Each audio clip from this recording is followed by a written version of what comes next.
49 divided by 4. Here 4 is a divisor, so we need multiplication table of 4. 4 times 0, 0. 4 times 1, 4. 4 times 2, 8. 4 times 3, 12. To find out the multiplication table of 4, just start with the previous step. 0 plus 4, 4. 4 plus 4, 8. 8 plus 4, 12. 12 plus 4, 16. 16 plus 4, 20.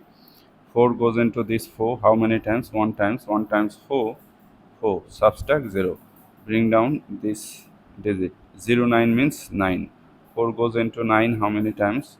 3 times 12, which is get at 2 times, right? 2. 2 times 4. 8. Subtract 1. So our answer is 12. Remainder 1.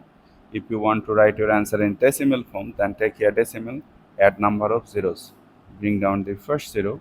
Before the 0, there is a decimal. Decimal must come to the quotient directly. 4 goes into 10. How many times? 4 goes into 10.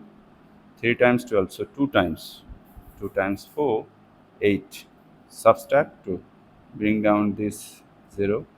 4 goes into 4 goes into 20. How many times? 4 goes into 20, 25 times. Right? 5.